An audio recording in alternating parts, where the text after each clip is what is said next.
Hello, and welcome to The Kosh. I'm your host, Timber Smith, and The Kosh is a podcast that spotlights people who have had an association with Oshkosh or the surrounding Fox Cities area. Kosh listeners, how are you doing this morning? Let me just say, what was up with that snow yesterday? I thought the groundhog said spring was coming. I don't want another 5, 6, 7, 8 inches of snow. Can we just get to the spring? I think it's March. Isn't March spring? I feel like March is spring. It's time. So I'm sorry, y'all. I already know what people are going to say. You live in Wisconsin. Well, you know what? I've lived in Wisconsin my whole life. And my agreement with God is that I only complain the cold half of the year. I don't think it's fair to complain both halves of the year. So, but that is how I do it. I think you all know what I'm going to say. I do not know how I get lucky enough to get these amazing guests, but I continue to get these amazing guests. And I am super excited about this week's guest because I just think it's what they're going to talk about and what they provide for as a resource is so important to our region, particularly the demographic that they focus on. I'm super excited about this conversation because I just think there's a lot that's going to happen. Now, Kosh listeners, I'm going to warn you right now. We do almost all our interviews in person, but this one's going virtual. So forgive any glitching and whatnot because you know how tech is. Tech is your best friend when it works and it's your enemy when it don't. Let's hope that it's friendly to us. We're gonna talk to the tech universe today and say, be kind to us this morning. So, without further ado, this week's guest is Wendy Baumann. Wendy, how are you doing this week? Good. And again, thank you so much for inviting me on the show, Timber. I really appreciate it. I was looking forward to this all week. Hey, awesome. Thank you for being so kind and blessing us with your time because I really do think this is going to be an amazing episode and the subject matter and the resource for what it is. If more people knew, I just think more people would be like, wow, we have that. And we would love to take advantage of that. So I'm hoping that this is one of these episodes where our listeners walk away. And if it's not for them themselves, that they share it with a friend, a family member, or someone else in the community. So agree. It's about awareness building. Yep. Awareness building. I like that. I like that term. All right, Wendy, can you please share a little something about yourself and what is your connection to the Kosh and the surrounding Fox Cities area? Yeah, sure. Well, I do like to share about my background. Sort of starting at the beginning, it sounds funny, but my parents were really, really significant in my life. And I'm still blessed with my dad, 92 years old, who will be coming to the house in about an hour and a half. So I'm thinking that maybe we'll be done in an hour and a half. That's awesome. But wonderful parents parents that were really different that I think instilled many things in me and part, not only having a lovely family, but part of the driver in the work that I do at the Wisconsin Women's Business Initiative Corporation. Been doing that work for 29 plus years.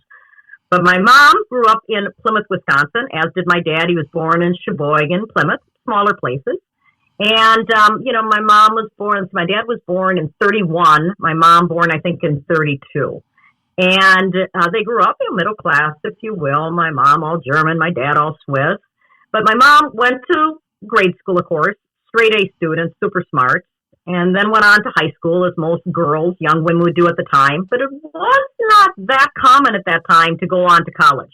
So she not only went on to college at UW-Madison, she then went on and was sort of so smart that she never needed to get a master's degree and went right from college to work on her PhD at the University of London. Bruh, so this huge academia. That's amazing. Yeah. This huge, academia, super smart, your education is your shield, if you will, and just always cared about academia and so on. My dad went to college, then went into the military for a little bit, and then he did chase my mom to London to make sure that she didn't go too far because they were like high school and grade school sweethearts and say, love you so much, but you got to come back from London at some point. So I think he proposed to her in London and just had a beautiful marriage. They were not only husband and wife, they were best friends, and it was just beautiful growing up with that kind of role models. So my mom went on to do great things as my dad did too. And my dad will hinge a little bit in the Northeast because he worked for a while in Oshkosh. So my mom, with all that schooling, started working for the University of Wisconsin-Madison, professor of political science. Ooh, then moved to Whitefish Bay. Oh, yeah. Whitefish Bay? Yeah, so political science. Yeah. Yep. Then moved to Whitefish Bay and got a position as a professor at UW Milwaukee, but also as director of the Institute of World Affairs. So this was pre-website. So this is a concept of the Institute of World Affairs was to the common person, the nurse, the garbage collector, the teacher, to be able to bring a sense of the international world via a lecture, via a radio show, via a TV show, basically to Greater Milwaukee. So she was with, world leaders and traveled all around the world. My mom didn't do little trips. She would go to China for 3 weeks or go to Venezuela for 2 weeks, on and on. So I grew up with this mom, a huge career, had to have someone take care of my sister and I, traveling the world. She ran for Congress in 1968. What? She didn't win. That's amazing. She ran Yeah, in 1968, women were really not, again, as much running for office. So I remember being a little kid. I was like 6 years old. And you would go to a factory and you would pass out. Matches were a real big thing during that time, as opposed to posters or stickers or pens that they do now. But I remember sharing, Baumann for Congress, vote for my mom. And she ran on the Democratic ticket. And I remember this always stood in my mind, and it's part of who you are. This one gentleman grabbed the matchbox that said Baumann. He threw it on the ground in front of me, little kid, threw it on the ground. That's all we need are women in Congress. Are you kidding me? And walked into the factory. So I'm going, oh my gosh. And so my mom picked up the matchbox and she goes, here, Wendy, you give it to the next man that comes into line. And we just sort of kept going. So she ran for Congress, ran through the Institute of World Affairs, traveled all over the world. And then actually in one of her travels to China, she was with Cy Vance. And this was before Jimmy Carter got in as president. So she's with Cy Vance. A year or so later, Jimmy Carter was elected president. Cy Vance, if you recall, was Secretary of State. And so Cy Vance tapped on her shoulder and said, hey, why don't you come over and be one of my undersecretaries, deputy secretaries for basically Western Europe. Wow. So she has a conversation with my dad. I know. We lived in Whitefish Bay. I was in high school. It's a conversation with my dad. My dad goes, oh, of course, go for it. Are you kidding? So sell the house, move to Washington, D.C., and she was deputy secretary of Cy Vance in the Carter administration and did that for about 2.5 years. Then came back, finished up her career at UW Milwaukee again in poli-sci. So that was my mom. So academia, politics, women can do anything and everything, amazing. You grew up. My dad was HR manager. Yeah. So, when again, a young woman, I'm 60, when a young woman and a young girl, you grow up with a role model like that of whatever it might be. Might be men, it might be women, it might be your mom, dad, what have you. But when you grow up with that sense of that you can do anything and you see someone that's like you doing it, those are the really key things in life. That's why, it's so important for individuals to have strong families, and if they don't, to have other role models in their life so they believe that they too can do whatever they want to. So my dad, military and then HR. So he was a personnel manager at Marquette University, Bethesda Lutheran Home, and in Oshkosh, I'm pretty sure the name the hotel was the Pioneer Inn. Yes. Is that still around in Oshkosh? No, that got torn down a while back, but it existed. Yeah. So my dad was personnel manager, lived again in Whitefish Bay, and traveled for years up to the Pioneer where he was human resource manager. I'm not sure what that was, but so there's this tie there. And I remember being in Oshkosh a lot, sometimes spending the day with my dad and so on. So it was neat. But really, my dad was an entrepreneur. So my dad had little tea rooms, antique shops, restaurants, all of that, basically in the Milwaukee area, some in Plymouth. None of them really ever brought in huge dollars or amounts. So it was always good that my mom had her job as professor of political science, but he was an entrepreneur and also very much got into cooking at home, sort of a home chef. He's written 10 cookbooks. So I grew up with, again, the mom, academia, role model, and my dad, always really super hard worker, but also this entrepreneurial experience. And so fast forward to my role with WWBIC right now, academia or that training and education with WWBIC is really, really important. as is that entrepreneurial spirit and understanding small businesses and getting them started and just the passion around starting a business and running a little business with a handful of employees, while my dad was primarily in food service and retail. So that's a little bit. I've got a couple degrees, and I have 4 adult children, 2 adult sons, 2 adult daughters. My oldest daughter was born deaf. My oldest son was born deaf, so that added another dimension in life. And I don't know how much more you want me to go. Oh, no, that's fantastic. Can you please tell us what WWBIC stands for again? I think we had a glitch when you said it the first time. Sure. WWBIC is the Wisconsin Women's Business Initiative Corporation. Last year, 2022, the organization, which is statewide, and we'll talk more about our work in the Northeast market in Oshkosh and Appleton and Green Bay, celebrated 35 years. So WWBIC, we call it, actually came out of the women's economic empowerment movement and out of the microlending movement. So if you think about the world 35 years ago, really women in business did not necessarily fit in the same sentence. The idea of a micro business, what's a micro business? And what's a small micro loan? People go to banks to get loans. Where else are they going to get a business loan? So all of this was a little bit really at that time cutting edge. And WWBIC was modeled after an organization in Minneapolis, Minnesota called Women's Ventures. It still exists. Okay. And a group of dedicated people took a field trip. I love taking field trips. Seeing is believing. And they took this field trip to Women's Ventures in Minneapolis, and they saw a room full of almost all women of color, almost all low income, going through an entrepreneurial training. They had business ideas. They had little businesses. They did a craft. They did a skill. They had a profession. And after they went through sort of an entrepreneurial training, they would have access to the possibility of a small business loan, a micro loan. At that time, WWBIC was doing loans up to $10,000. So the good people in Milwaukee saw this and said, hey, I think we should bring this back to Wisconsin and back to Milwaukee. And the one key person was Julia Taylor. At the time, she was with the YWCA. Later on, became part of the Greater Milwaukee Committee, and now she is retired. But she goes, no, I don't think this should be a program of the YWCA. I think it needs to be a separate organization. There's something here. It needs to be an initiative. So they incorporated the Wisconsin Women's Business Initiative back in 1987 as a statewide economic development corporation of 501c3 tax exempt. And so people put dollars in. We Energies came in. The Greater Milwaukee Foundation came in. Milwaukee County came in with dollars. And that's what started WWBIC, with both education training component and then also this access to now what we call fair and responsible capital. It's grown huge, and we'll talk about that. But that's really what WWBIC is, that part, this training piece as well as a lending piece for anybody. But WWBIC specifically does focus on that unlevel playing field where there's inequity, where there's gaps, and that still, unfortunately, remains women, people of color, lower wealth individuals, and then also veterans. I know you're a veteran, and veteran spouses. Going off and serving our country and coming back and like, how do I fit in now? I did 5 years doing this in the military. How do I fit in back at a corporation or a business? Maybe I'll start my own business. We have a connection, and I didn't know this until you said this in sharing with us, but I went to Whitefish Bay High School and middle school.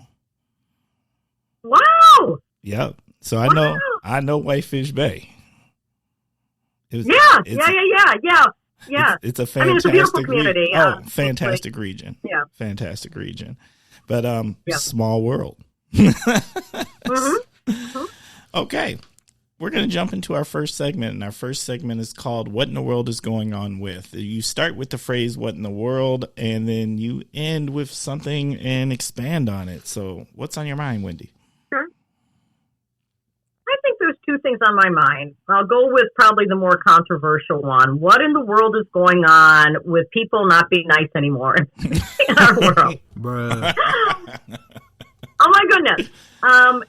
Just nasty politics. Yeah. Quote, both sides. On both sides. Yeah. I mean, I still felt in the old days, you had Republican, you had Democrat, but there was a deportment. There was a sense of, I disagree with you, and this is why I disagree with you, sir. Madame, this is why I feel my plan is better. And now it's just nasty on the politics side, and nasty, at sports events sometimes, and just all this nastiness. And I'm going, where in the heck did this come from? I'm not sure about other countries and nations. I've traveled many places around the world, but I certainly see that in the United States, and it's disheartening. It's disheartening.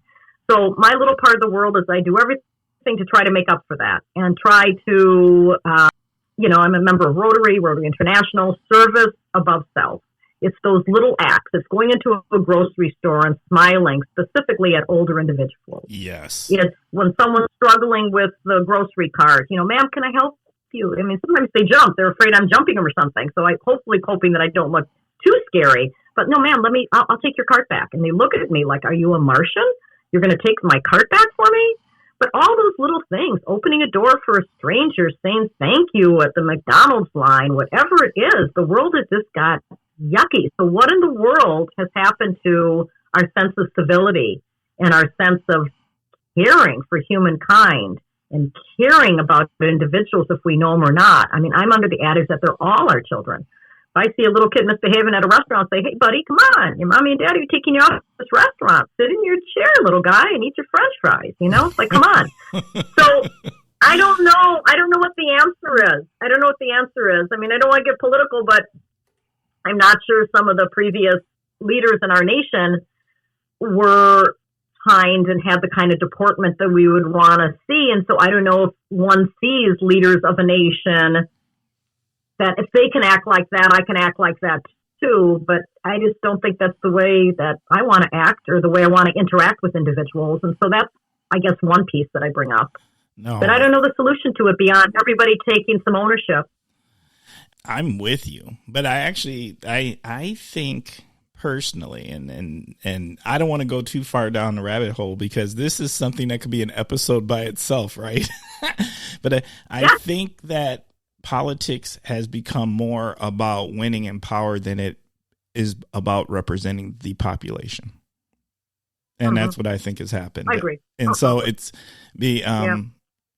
to divide and conquer is easy, and to divide us is to find reasons not to like that other team, to not like that people of difference. And I think the difference might be is the decorum back in the day was that I think the point was to serve the people. And even though there might have been a difference of point of view or opinion or something like that, at the end of the day, if it was about serving the greater nation, I think it left a lot more opportunity to make sure that they continue to humanize each other. And what I see now is like there's a great effort to dehumanize each other for the sake of trying to win re-election or to gain power. So I don't know. That's my own personal opinion. Well, I agree. It's as soon as you get in, you're running again. And so I thought you're getting in so that you could do.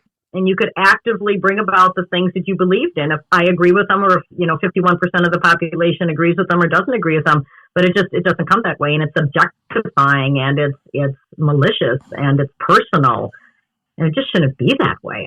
I don't like it. It's distasteful. It's really distasteful. It really is. And there's so many things that we can work on. This rich state that we live in, and this rich country we live in, and rich not by just money, but rich by knowledge and resources and access and so many things. And instead we spend 3/4 of the time in my mind on things that are really not going to help anybody or anyone. Oh my God, yes. So it's disheartening. I don't want to go on a down. My part is that we all have personal responsibility. We all have the power to vote. We all have something that we can do to make the world a better place. And I try to get up every day and try to do that. Oh, no, I'm with you. I think we all have to be part of this thing we call the nation and community. And I think that's just super important. All right. My what in the world is going on with is what in the world is going on with the Oshkosh School District finally getting voting on a diversity, equity, and inclusion position for the district. Like, I am so proud of our city. This just happened at the last school district meeting. It's something that I think will be so helpful. Much like the rest of the region in Northeast Wisconsin, the demographics have greatly shifted. And I think the telltale, and Kosh listeners, you've heard me say this on numerous episodes, you know who we are by what the demographics are of our school system. And our school systems have greatly changed in the last, for sure, the last 30 years, because that's how long I've lived in Oshkosh. So the fact that our school district now has said we're going to commit someone to it, and they're going to report to the superintendent, which means that there's real communication, there's real proximity to leadership, and it just excites me. Like, this is who we are, Oshkosh. We are changing for the better, and we are making moves to be more inclusive and to be more thoughtful of all of our children. And I can't celebrate it enough, so I just want to give the biggest shout out and the biggest kudos to those parents who really rallied behind this, to the people, the representatives on our school board. Thank you so much for being brave enough and strong enough to go forward with this, and our leadership for preparing for the possibility. An episode ago, we had our superintendent on here, and Dr. Davis, and it makes me so proud of who Oshkosh is transforming and becoming. So that's what in the world is going on with. We are going hard here in Oshkosh. I'm super excited. So no, that is significant. And I think it's really important that school boards are very, very important. And also that individual reports directly to the superintendent and not like up to HR, if you will. And that can really transcend. I mean, at WWBIC, how we look at it is we envelop a slightly different path of it, and we call it our cultural competency. And, DEI is far more than only Black. It's about, how we think about things, how we interact on gender, how we interact on different ethnic backgrounds, income levels. It's from procurement, right, to faculty, to school board representation, Absolutely. All those things. It's really being thoughtful and really having a plan around it. A plan. Maybe things are in good shape, but I'm sure there's always things that we can work on. So that's great. Yeah, I think really good. I think the symbolism of when you create these roles and you put somebody in it, and I know people always are like action, action, action, but sometimes what it's really about is culture and symbolism. Culture and symbolism makes the biggest movement, and the symbolism of having an individual in that role is so powerful, because it not only says something internally within the school district, but it says something even more powerfully to the greater community and those parents of those students who fall in those, I'm going to call them individualized demographics. That's what I'm going to refer to it as. And so it just says something about who the identity of the Oshkosh School District is becoming. All right. So the next segment is our word association. So, Wendy, this is where I'm going to say a word and you tell us what's going on, what's on your mind. So there is a unifying word we'd love to start with here on the Kosh, and that universal word, that unifying word is food. Food. Okay. Wow. Well, you picked a really good person to talk on that, because I think of myself as a home chef. Oh. And it was funny. I was saying, yeah, no, so I'm huge on food. Every single morning I wake up, it's like, ¿qué comemos hoy día? What are we going to eat today? And think about it. I'm very strategic on my food and eating and cooking. Last night I made a Greek eggplant parmesan with orzo, a beautiful frisee salad with sort of a little bit of a grilled lobster and more of an Italian, creamy Italian sauce, all homemade. So I'm total foodie. Everything is about food, thinking about it all the time.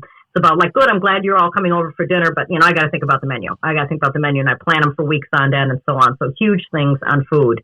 And I grew up with, again, considering parents from a relatively small community, my mom was just very experimental with food. I mean, bringing artichokes home and getting big old crabs that she maybe had sometime on some trip and bringing them back live and boiling these crabs. And it just wasn't sort of typical food, some of the things that other people would grow up with. So I love the part of food. And I also love how food can really, it can unite people, in so many different ways.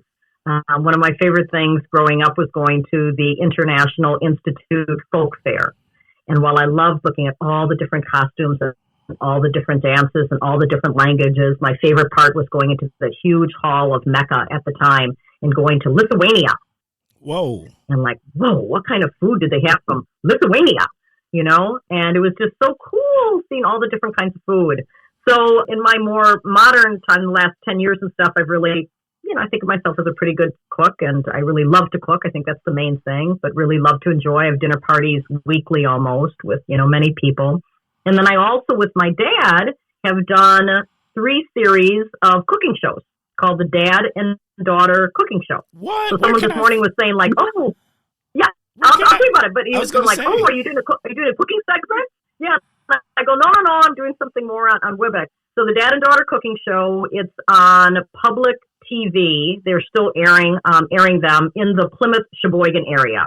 But I can send you the link to them. Okay. So the first series we did, the Dad and Daughter Cooking Show, just sort of general things, but we themed each of them. Like one was eggs, one was stuffed things, one was salads, pasta. And my dad cooks very differently than I do. My dad is sort of textbook, cookbook, very clear. I'm just all over the place with it. I'll go to a restaurant, try something, and I'll go back home and cook it. So a very different kind of cook. He's a superior baker. I'm not a great baker. I'm more of a cook. But we did that, and then we did the Dad and Daughter series, does Europe. So we did Germany and France and Italy, Poland, the UK. And then the last series we did, which is about a year ago, we themed those also. So we did cocktails, which was fun, and we did one on different items. We did one because it was the first series we had done since COVID, and we did okay, all of you during COVID times, I bet you tried to make some things that were made at restaurants, and you were so desperate to have them. So we did sort of how you can do restaurant food, but still do it at home and have it work. So that was a lot of fun. And then I also do a cooking show with WWBIC, and we call it WWBIC Cooking Up Business. And we invite an entrepreneur who has a food business or a restaurant. And we first talk a little bit about that individual, their journey, and then their journey with food and their journey with starting a business. And then they actually demo and cook something. And then we ask them to give sage advice to others, specifically food entrepreneurs. What would you do differently? What did you learn? So that series also is on our website and on YouTube. So if anybody's interested, we can share that. We've done one series of that. And that was during COVID. So we did actually, but the series we're doing in 2023 is actual live, and we're going around the state. So we'll be doing some businesses in Oshkosh and Appleton and Green Bay area that are our clients. Wendy, you just got 1,000 times cooler because I want to come and hang out with you with all the food, and secondly, I want to volunteer my services because I feel like when there's a cooking show, my question that I always have when they're done, who eats it? And I know someone's got to eat it, and I'd like to volunteer my services because I feel like I'm not. I feel like someone needs to do that. Yeah. When my dad and I did the cooking show, we would end up with lots of stuff. I mean, my dad would make 3-layer double chocolate Kirschbuster torts, and he's going do you want to eat this, Wendy? And I go, can I bring it back to the staff? So the day after we did the cooking show, my staff always had all this huge food. Some things you prep and you do smaller, but some things you just have to go big. You have to make it, Right. Yeah. Oh, that's so fantastic. It was really fun. Doing the shows with my dad was really fun because we were just a stitch together. We get along really well and making jokes. And he doesn't like garlic. And I go, Dad, how can you cook without garlic? And we just had all these fun things and different stories. So it was decent. But I remember we did this last time we did cocktails. And he did brandy old fashions. He did some Wisconsin cocktails, I think Alexander's. And I did sort of classic martinis and then gin and tonic. My dad does love martinis. So we're taping this last series we did in this house kitchen. We taped martinis, telling him just how to make it, and they were finished. And I'm cleaning up then. So the camera people had left. And also we tape these, like, they're taped. It's not Rachel Ray where you tape it over a whole day and cut. Let me fix your hair. Let me, wipe up, this spill. Everything is just 1/2 an hour. It is what it is. And so the Martinis were there. It was 2:00 in the afternoon, Sundays. Like, and I'm not going to do my Martini right now. My dad goes, well, what are you doing with that Martini? I said, I was just going to dump it down the sink. Well, wait a minute. Let me just put it in the refrigerator. He was going to have that Martini that night. It was so cute. Well, I think it was cute. It makes sense to me. I mean, this is Wisconsin, and never should that go to waste. Yeah. Well, that transitions us into the next word really well, or words in this case, cocktail or beer. Cocktail or beer? Well, definitely when I think of cocktail, I think of Martini. And it has to be gin. So to wave the bottle of vermouth over the top. I do love the cheese, olives in there. And to me, there is an art of making a Martini. There's other cocktails, bourbon water. I mean, there's no art there. Bourbon water, ice, it's a beautiful drink. But a Martini, you create, you present it, you think about it. People will come to my house, they go like, you always have chilled Martini glasses in your freezer? And I go, yeah. Oh my God, you never know when you feel like a Martini, right? Yes. But I just think, I giggle at it. And then they go like, oh my gosh, you have more than just one kind of stuffed olive? I go, yeah, I got 5 different kinds of stuffed olives. Oh my God. Because I don't know if you like the jalapeno or the almond or the pimento. So I'm a blue cheese that's a stuffed cocktail, olive. and it's a moment. I like the blue cheese stuffed olive. Yeah, I do too. So cocktails I think are fun. I sometimes will have, again, a dinner party and do a signature cocktail. I don't make people have it, but our signature cocktail is this or that. I'm actually doing a really big dinner this next Wednesday. I'm on the board of Herzing University, and we have a board dinner the night before. And so this time myself and one of the vice presidents, who is a sous chef, we're going to actually make the whole meal for 21. And so I said, let's do signature cocktails. There's 21 people, a big amount. We're doing it at this beautiful place. And so we're doing martinis and then old fashions. And you can still have beer or wine, of course. So I think doing signature cocktails are cool. Beer, I'm not a big beer drinker. I was when I was younger. Miller Lite was my beer. I remember when I had all these itty bitty little kids, I'd work like crazy and come back to the little kids, and I would throw on my jeans, put the kids in the stroller, 2, 3, whatever, walk next to me, grab the dog, 5:30 at night, and I'd grab my can of Miller Lite. And I would walk the neighborhood. Bruh. And I did this for, every single day. It was a ritual. The kids couldn't wait for me to come home. We'd have our little walk. I'd grab my Miller Lite and drink Miller Lite in the streets of Mequon. It was all good.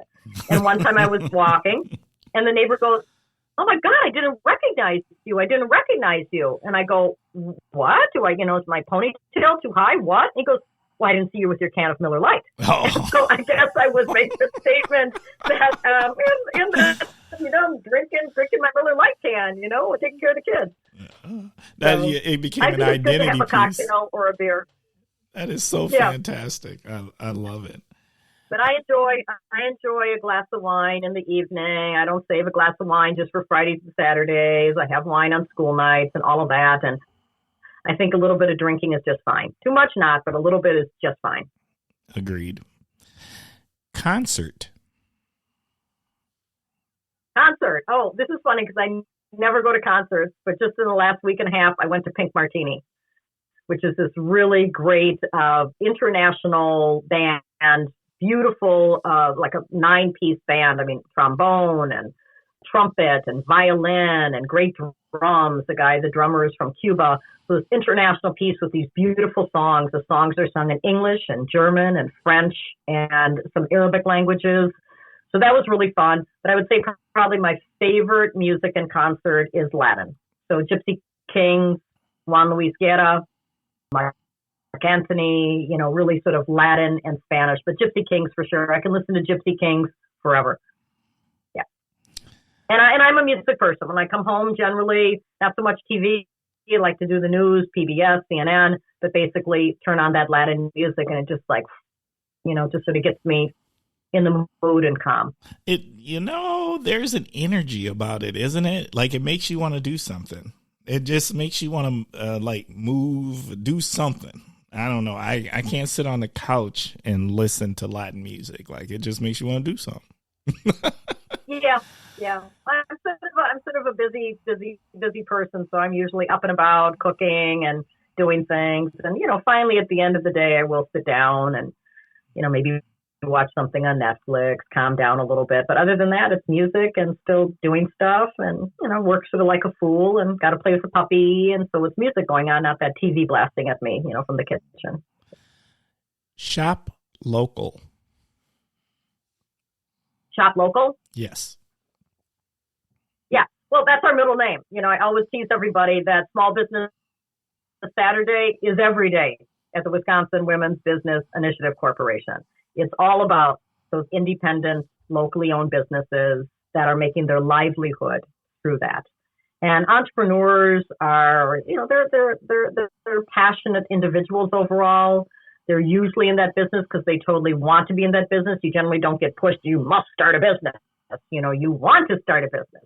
It's your trade. It's your vocation. It's your passion, those kind of things. So entrepreneurs are usually A personalities. I always say that their glass isn't half full. Their glass is brimming over. If anything, sometimes you got to bring them back a little bit. Let's look at that cash flow. Come back here for a moment. So shop local is really, really important. And I pound on people. I pound on a lot of folks. I would used to tease, I will leave the names of the mayors out and the different state secretaries out, but I will have to have words with them afterwards. So they're going to put a symposium on small business in X city, right? And I'm going, I'm there, I'm behind you, let's do it. And then they hire a franchise or a big monster corporation for the coffee and the sweets. And so I try not to do public inappropriateness, but afterwards I go, come here, big guy, come here. Okay, this doesn't work well. Okay, you just have to ask me and I will find you a local coffee vendor. And I will find you a local vendor for croissants and your big muffins and your elephant ears or whatever you want, but you can't go to the major corporation. It's not like we're anti-big box, but we again are pro-little box.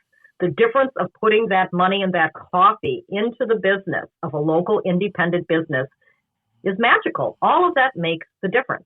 Presidents of banks and other folks, oh, Wendy, I'll take you out. We'll go to the Wisconsin club. We'll go to the university club. I'll take you to the country club. I go, sorry, I can't. Well, what do you mean you can't? That day doesn't work. We'll work another day. I go, no, I can't go to the country club or the university club. But I can invite you to these 10 restaurants in Milwaukee and these places for lunch and these places for coffee, and then we can. So, you also have to make a point behind doing it, but it's not difficult these days. It's not difficult to buy local. And you can buy locally also online. It's not just about the beautiful businesses in downtown Oshkosh and in the surrounding areas and the main street. You can buy a lot of things online. Cities and counties often have really cool websites about the businesses within their city or their county. So you can do it. You can do it. And behind that is Sarah or Sam that own that business, providing themselves for their livelihood, buying their house and their home off of that business from the products or the services that you're buying from them. So it should be the way of the world. It should be the mainstay. Yeah, once in a while you got to go to a big monster corporation, maybe a Home Depot or these big companies that are, fine companies. They're not like evil. The big companies are not evil companies. They're fine. It's just that as much as we can, buying from that local independent adds vitality. It does. And those businesses are the ones that are creating jobs. And those businesses are not spaces, they're places. Your mom comes back and visit, rather than going to, again, nothing against Starbucks, that's fine. But why not go to that unique coffee spot in Oshkosh Absolutely. with your mom and really start make those memories, It's true. It's so true. Yeah. Next word. Yeah. I remember just one more story. I remember this executive at Miller Brewing Company at the time, before his Miller Coors, was a long time ago, 25 plus years ago. Good guy. Provided a sponsorship and foundation. And he goes, oh my God, I get it now, Wendy. I get it. I'm going like, what? I've been giving the riches of WWBIC and he's been supporting us. I get it. Well, what do you get? Help me understand it. What do you get? So he was with his daughter and they were doing their ritual on Sunday after the church. And they were going to, I forgot the name of it. It'll come to me in a minute, but the name of the woman that was the owner of the bakery. And they were going to a blanket place. And that was their ritual after church. They'd go and they'd get a coffee and they'd get the sweet roll. And all of a sudden he's there and he sees like the WWBIC logo. because we used to have little, WWBIC businesses or a decal or something by the cash register. And he went up to her and he goes, well, how do you know WWBIC? And she goes, oh my God, if it wouldn't have been for WWBIC, I wouldn't be in business. I mean, they provided me some business training. They provided me a loan. I wouldn't be here without WWBIC. So then he got back to me and he goes, now I get it.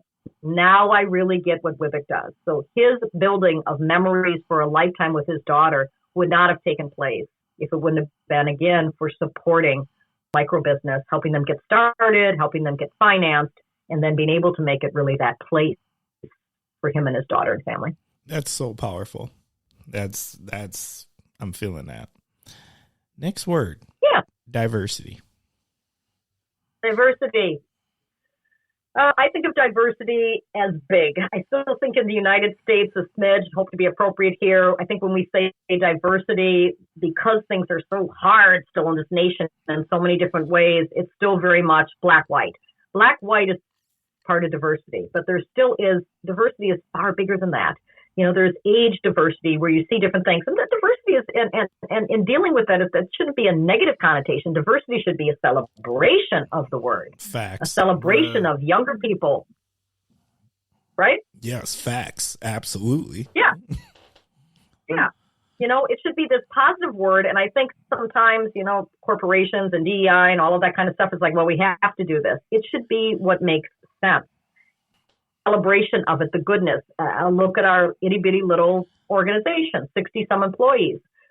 I need those 20 something. I need the 30s, the 40s, the 50s, the 60s. I need that age diversity. 90+% of the clients we serve in Milwaukee are people of color. 62% statewide are people of color. I need people of color working with us and for us to help us make sure that we're being culturally competent, speaking in the right languages, using images and talking about things in a way that people will digest and will want to come to our doors to learn about starting and growing a business. And then there's still a lot with gender. I mean, that was going to be my, Yes. What in the world is happening? I mean, still, the movement of women is so slow. Still in Wisconsin, women make 80 cents compared to $1 that's a male counterpart. I mean, are we living in a cartoon? What's going on? So diversity to me is a big word, and it's a word of celebration, and it's a word that we want to wrap ourselves in, not a have to.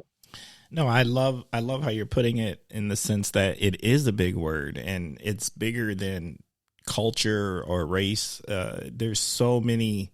Diversity is all these different identities, and I hate when we get pigeonholed into only talking about it in these small pockets when it covers so much. I understand why we cover some categories more than others, because there's great need for those to have attention, for there to be progress. But at the end of the day, so we can all understand that we all fall under the category of diversity, and so that we can come together and move it forward together, we have to all recognize that we're all under the umbrella of it.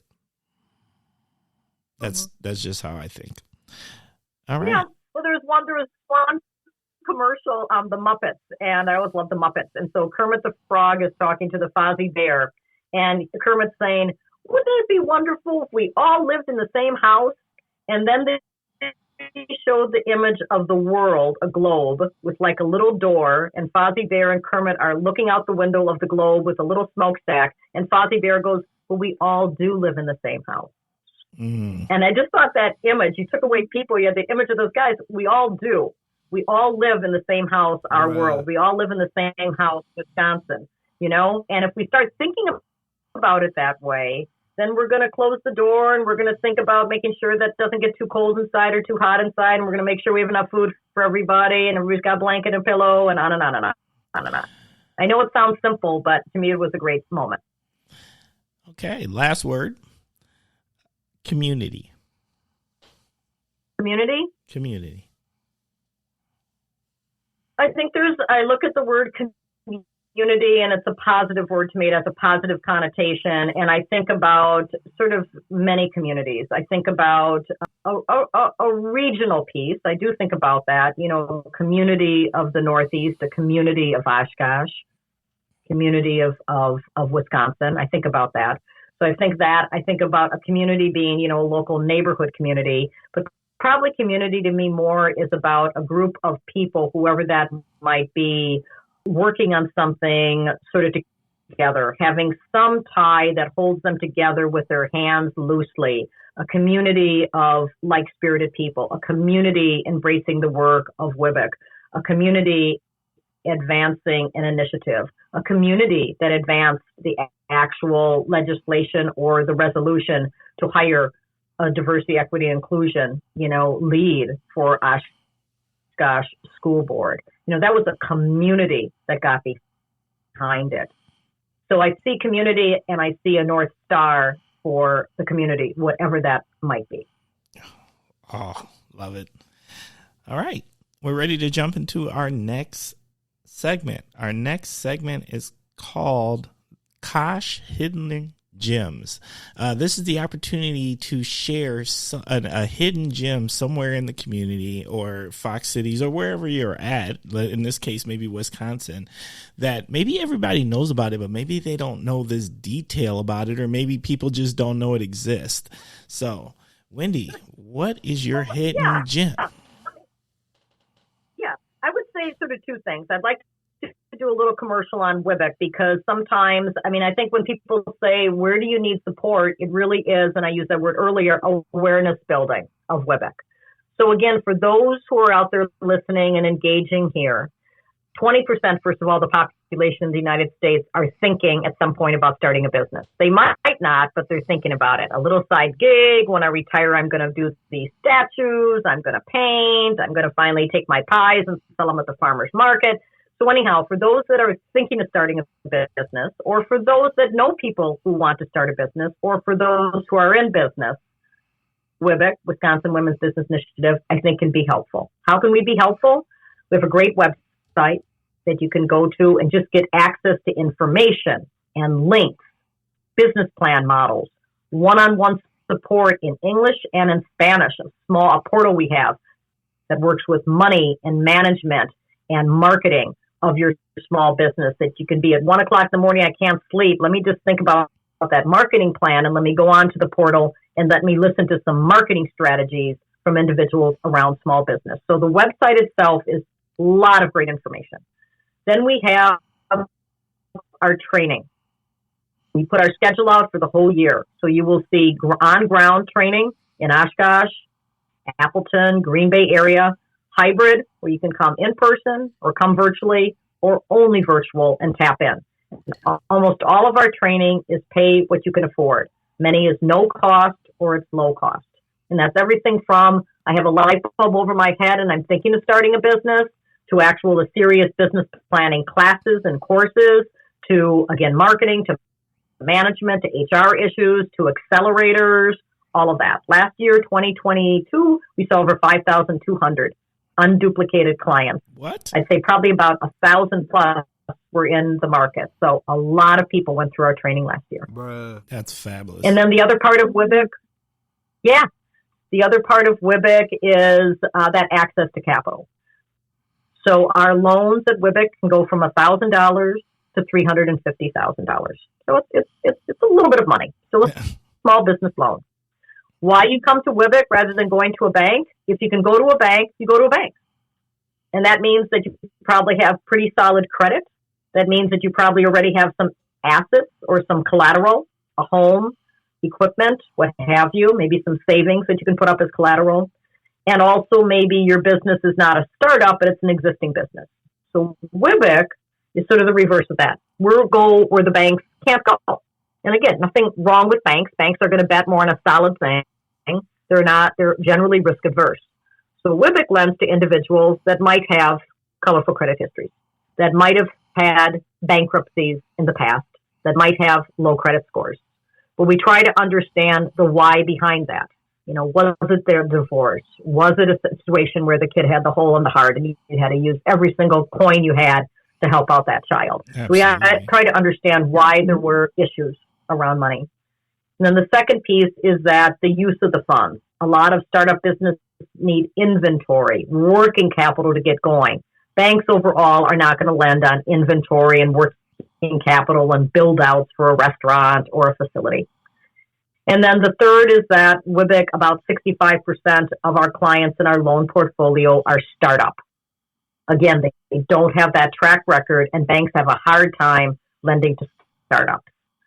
So the use of the funds, the startup nature, the maybe personal credit issues are reasons why you would end up coming to WWBIC and getting a WWBIC loan, with eventually running a successful business, and maybe after a couple years, you could have it refinanced with a financial institution.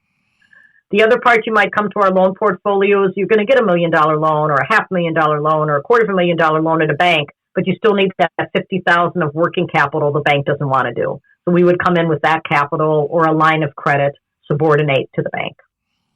So it is a best kept secret for startups and for existing businesses. And also we're just a really good source of information. During the horrific time of the health crisis, economic crisis, social justice crisis, I mean, millions of dollars went through WWBIC in forgivable loans, in direct grant pass-throughs. We helped businesses out with the EIDL loan. We did PPP loans. So we had to step to the table to save and keep all these businesses going. And we helped them out. It's not that the bank didn't help them out, but sometimes some of our clients needed us to really help them out, fill out the forms. They needed to understand what they had to put together in order to get such a loan. So a little bit more hand-holding, maybe a little bit more patience, a little bit more support to still get them there. So that's the best kept secret, WWBIC. And we also work with aligned partners. I mean, there's some strong, the small business development centers are really strong in Oshkosh and Green Bay and Appleton. There's chambers that we belong to that we think are really good and strong. There's some women's networking and professional groups in the market. So there's a lot of other things that we know about that we can also guide entrepreneurs and business owners when they call or contact us for sort of some help. So that's sort of a best kept secret. What's the Kosh need?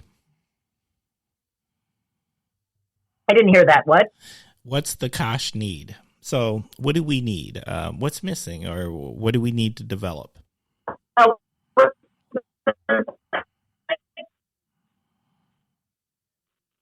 I still think, like a general awareness of services that are out there, I think is important. I like the idea about independent local buying. I think that always could be enhanced within communities.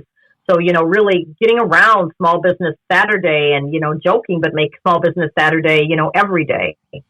But I think the importance of really money where your mouth is, buying from local independent businesses, and how important that is to the vitality. I don't know about you, but, when you just go to the strip malls and it's the same thing, just, Acme franchise, Acme franchise, Acme franchise, it's fine. Okay, I can get the coffee that's consistent, but I really rather go to Susie's Coffee because she makes hers from this kind of grind, and I love the little atmosphere there, and so on and so forth. And there's other things like that. It's the butcher, the baker, the candlestick maker, the plumber, the landscaper, your car place where you go. I mean, if you think about it, you probably are using a lot of small businesses already, but the importance of that, of those unique and independent locally owned businesses that also makes Oshkosh distinct. That it's not just another, again, I want to do a bad name to it, but another, franchise as you come in, but you got, wow, this is really a scene for all of these artist business. Wow, I can't believe the good quality we have around our landscaping firms here, whatever it might be. Small manufacturing businesses. Oshkosh is really devoting time to those small manufacturers, supplying the big corporations there. So I think there's needs there.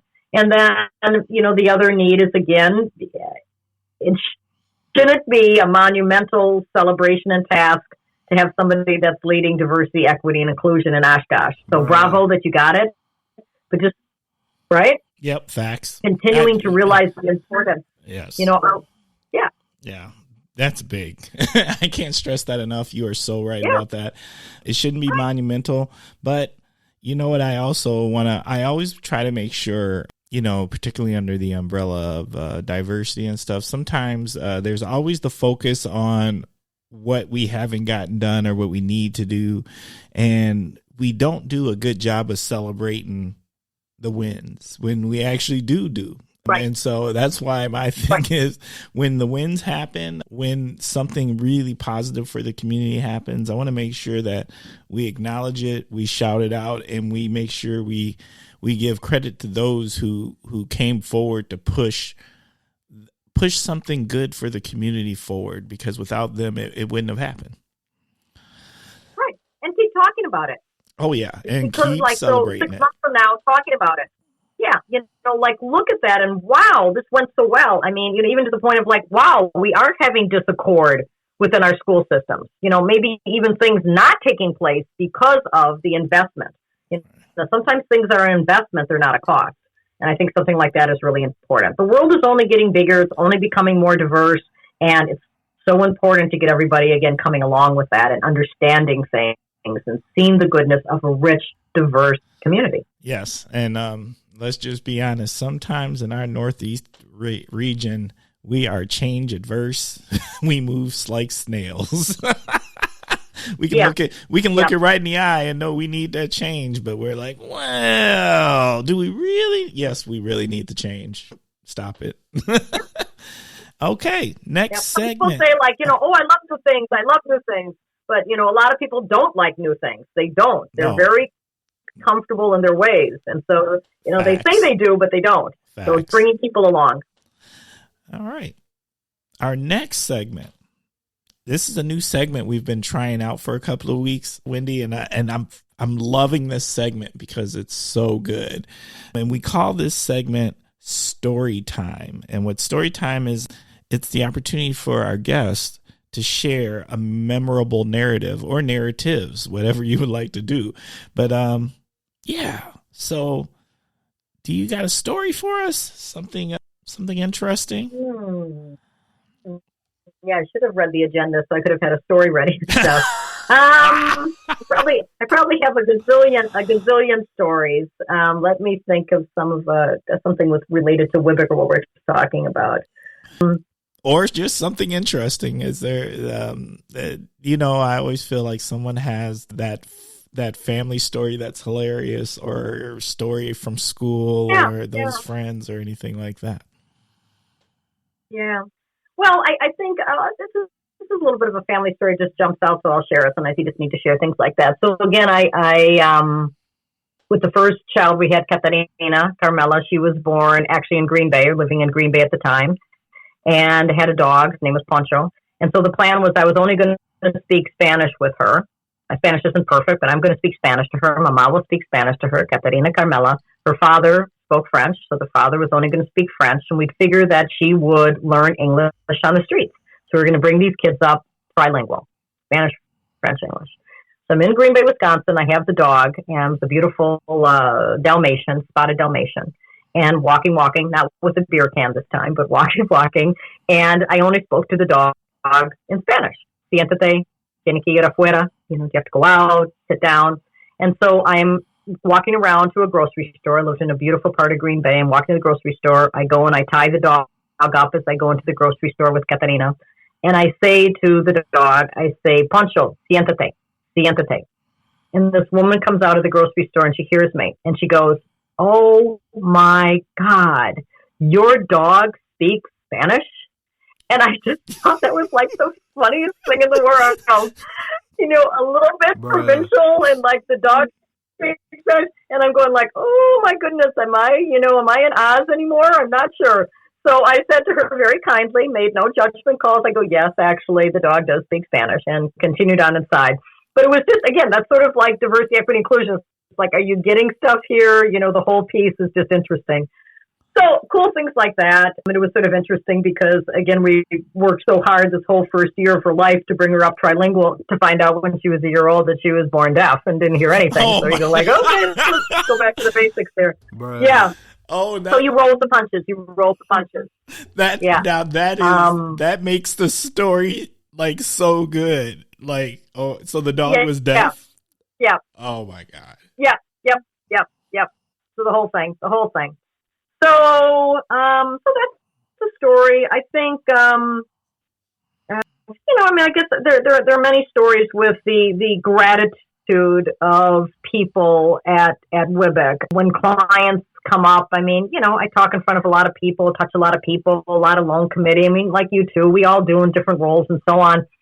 But sometimes I can't exactly remember everybody, or, if you're talking in front of a couple hundred people, they see you, but you don't necessarily see them. And so when people come up afterwards, and this just happened last week with this young woman now working somewhere, she goes, "Oh, I remember you gave a talk at Alverno. I was a student at Alverno, and I remember you saying about it's the things in life that you don't do that you regret, not the things that you do." And I say that phrase a lot. It's the things in life that you don't do that you usually regret, not the things that you do. And she goes, and because of that, I not only, finished my degree, but I went and got my master's. And I'm going like, wow. That like little pithy sentence that I said to these undergrad students some morning at Alverno maybe made the difference in her not only finishing a degree, but getting another one. I know. Those are the moments to me. Those are the moments. Really. That's huge. And I get it. I've been lucky enough to have a scenario like that happen to me also occasionally, because, when you work in education, I've worked in education, the opportunity to have to run into those students again, or to engage with them another time, it doesn't always happen. So when you do just happen to bump into one, or one that remembers you, and it also happens I've found that scenario happens like in like coaching, or like recreational coaching. I was lucky enough to coach recreational soccer for my daughter and her team, U10, U11, U12, and I run into some of those grown women now, and and it's amazing how they remember that experience, and they found value in it, and it means the world to me, because at the time I'm just hoping like that I'm not corrupting them or screwing it up, right? So I think those are fantastic. Okay, we're going to take a short commercial break here, and let's go. Did you know there are children in the Fox Valley in need of hearing aids, but their parents struggle to provide them because of lack of insurance or high copays? I am Juliette Sturkins, audiologist and board member of Here in the Fox Cities, and proud that this small local nonprofit organization has helped fund hearing aids for some 30 kids. Your donation would help more children hear. Visit hereinthefoxcities.org to learn more and to see their smiles. Every child deserves to hear. Okay, we're back. All right, Wendy, it is time, and our Kosh listeners know what that means.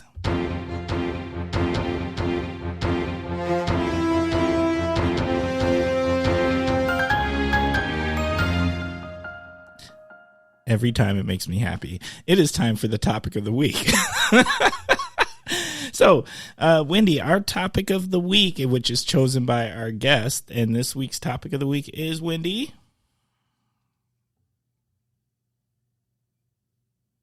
Oh, I get to choose the topic of the week. Oh, yes, it's your episode. You're choosing your topic of the week. Well, why don't we make the topic of the week women? Because March 8th, this last Wednesday, was International Women's Day. March is Women's History Month. So why don't we talk a little bit about the state of women, where we've been, where we're going, the importance of women in our economy. Would that work for the topic? I love it. Let's go. Okay.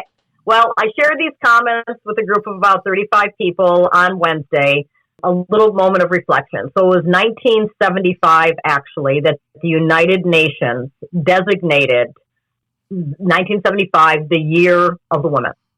So again, just sort of globally looking at women from an economic, a social, a political perspective, the year of women, and then commemorated March 8th as the International Day of Women. So that's a little bit the history behind Women's History Month, March 8th, the International Day of Women, and where that came from the United Nations. So a snapshot there. Second snapshot as it relates to women in business. In 1988, not that long ago, 1988, the National Women's Business Council, which is a bipartisan federal council appointed by, I guess, the president or what have you, individuals, about a dozen women, worked on policy to change legislation in the United States where prior to 1988, women had to have a cosigner to get a bank loan, a male cosigner. 1988. Before that, they had to have their father, their brother, or their son co-sign a business loan at a bank. So they passed national legislation to make that no longer. Second, then, they instilled in the U.S. Census Bureau saying that you have to count women-owned businesses. So you can now, with Census Bureau data, they pull out how many women-owned businesses there are, what are their sales, etc. piece, which was really great. And then also at that same time in 1988, they formed the Office of Women Business Ownership, which is now a significant office in the Small Business Administration. So in the Small Business Administration now, you have the Small Business Development Centers, and then you have the Office of Women Business Ownership, which funds the Women's Business Centers, of which WWBIC is, with our 5 offices in Wisconsin. There's about 140 women's business centers across the nation. And so that's, again, a little bit moment of history. So that's good, but we also sort of say, why did it take so long, right? And then as I mentioned earlier, that still in Wisconsin, women are only paid overall 80 cents on the dollar compared to their male counterparts. Bruh. Internationally, women hold about 25% of parliamentary seats. I don't have that figure for Wisconsin, but internationally, women hold 25% of parliamentary seats, but yet we're 51% of the population. When we look at women on boards and in the executive suite, they're a little bit better in the executive suite, but women on public and private boards still make up about 17% when we're 51% of the population. And women of color, like 5%. I don't have my exact figures. We can do the fact finder, but roughly that. So again, inequity, inequality, not there yet. So those are things for the topic of the week to stir women and to stir men. This isn't just a woman's piece, but to think about, is that right? So again, what we can do, well, we can actively engage and think at different times about running for office, from a school board position to a county supervisor to an alderperson to a state senator, state rep, what have you, taking a voice, being out there to share the goodness of what you have, whatever side of the house that is, to look at, maybe do I have the skills to serve on a board and play a role with that whole piece? Do I want to advance in my corporation and take on an executive role as opposed to a managerial role? So it's something to think about. That's, I love that you came with the data about where women are. To me, I don't know, my observation is I feel like the progress is being made by leaps and bounds, but I also think that I work in roles where I would go as far as to say female dominant. I've worked in education, very female dominant from my point of view. Maybe not, and I know there would be pushback, particularly in the higher ed sector, that there's not enough women sitting in the leadership seats. Still, there's a lot of male dominance there, but there is a lot of brilliant ladies everywhere else in the organizational structure and in those middle management and frontline leadership positions. And then even in diversity, if you are a diversity practitioner and this is what you do professionally, this is very much from my personal observation, and I do pay attention to this. This is one of the things. I'm a person that when I go in the room, I start counting who you are, the demographics, gender demographics. I count everything when I'm in a space. And this is one where also in diversity practitioners, there is a lot of women, professional women who are in this field and pushing it forward. Yeah. Yeah, I agree. Certain sectors. So academia overall, there is a lot of women leadership, women being chancellors, women running universities, women in academia, government to some degree too. If you still go look at some of the top elected positions, state senators, state reps, governor. We've never had a woman governor. We've had women lieutenant governors. You still look at congressional and Senate leaders nationwide. And then you look at some industries, financial institutions. Very few women presidents of banks across this nation. You look at public service, utilities, very few women in that major corporation. You look at manufacturing, very few women in those parts. So again, it's bumpy. I sort of use it like the expression, it's an amoeba, different parts. So just, something to think about, something to look at. That's why STEM is so important for women, looking at technology, looking at those other items, all those things, but it's something to look at. And the part is that, is it just, okay, well, it's that, but like sort of why? Why? What are we doing to little girls? What are we doing in school? What are we doing about it? Is there a level playing field? Maybe there is. And maybe it's a personal choice. I don't know. But for some reason, I think some of this isn't personal choice. It's stuff. It's pulling out maybe for family. It's still a lot of views about women in the world, on and on. I still think we have some ground to go. And certainly when you're looking at money and income, and come on, women making 80% of male counterparts, it's just like, what? It's nuts. That's always one of my big things. There's an equal pay day. There's a couple funny bars, what they do on those days of unequal pay day. Then you can go and you can get a drink, but you only, as a woman, you only pay 80% of what the men pay for that drink. I just think that's sort of funny, that part. I think that's but it's awesome. Not right. Yeah. At least, for one day, that's pretty cool. And then I just had a conversation with our law enforcement, a couple of officers in the Appleton Police Department, and they were talking about, women in public safety and the changes that are happening. And like some communities, they're ahead of the game, and they not that there's equal footing with how many women are on the force by any means, but they have more than one or two. And then there's other municipalities within our region who literally have one or two. And what does that feel like? And then just what happens with those departments when they do hire their first women, or they're hiring their second woman, and just things that they have to be conscious of and start changing. I think there's more than a willingness, but I do think, once again, I'm going to go back to the phrase that change is hard, or change.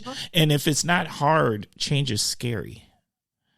Maybe it's not necessarily hard, but it's difference, and people get scared of difference.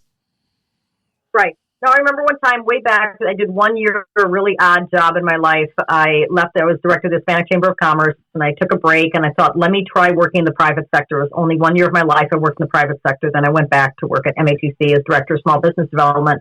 But I worked for this company. It was a Hispanic-owned company. My job was to sell natural gas in the state of Wisconsin, large sales, like tapping on Frito-Lay and what have you, to sell natural gas. So I was back in the bullpen. There were 5 other salespeople. They were all men. All of them except for one were older than I was. And so it was sort of a male group selling natural gas, residual oil, what have you, in different parts area. And all of a sudden they were talking about this fishing trip, this weekend fishing trip. And I go, what are you guys talking about? Oh, well, the sales guy, we take a weekend, we go fishing. I go, well, I'm a sales guy. And they looked at me like, oh my God, are you going to come along with us on this fishing trip? I remember they were just like, and I go, yeah, no, this is a sales thing. We're all salespeople, so I'm coming along on the fishing trip. And as if I wanted to go on the fishing trip. I don't want to go on the fishing trip. And so they started dancing. And so I sort of like got out of it by saying, no. You guys go on the fishing trip. But I just want to be clear. If this is for the salespeople, I'm part of the salespeople. So next fishing trip, I'm going on the fishing trip. So instead, then what the company did was took all the women, myself included, and they took us for a day, and we went to the horse races. And everybody got like $50 to go on the horse races. And they rented this nice van. We all had lunch and so on.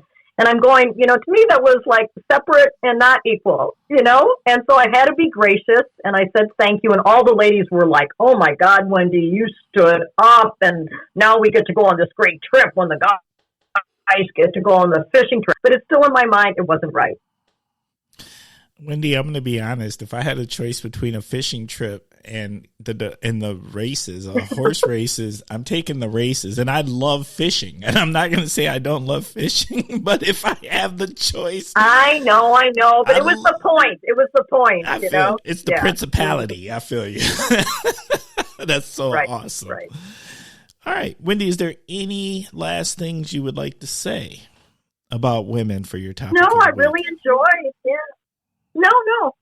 I'm enjoying this time. But, I guess, again, we just need to think about things. We need to have data. We need to understand how far we've come, but yet how far we need to go. Men and women, this isn't women's issues. It's not a woman's issue. It's everybody's issue. It's our sisters. It's our mothers. It's our children. It's all of that. And, sometimes I really get in people's faces. Do you want that for your two daughters? Come along here. Let's go. We need to think about this a little bit differently. Oh, yes. So I couldn't agree with you more. Okay. Well, Kosh listeners, you know what time this is. We're going to start winding down. Thank you for spending time with us. We're a work in progress, you always know. We appreciate all the feedback and all of the time that you take to let me know which episodes you're listening to. What do you like? What do you dislike? You already know we're an open book. So if you would like to be part of the show, do not hesitate to reach out to us at askthekosh@gmail.com. Once again, that is askthekosh@gmail.com.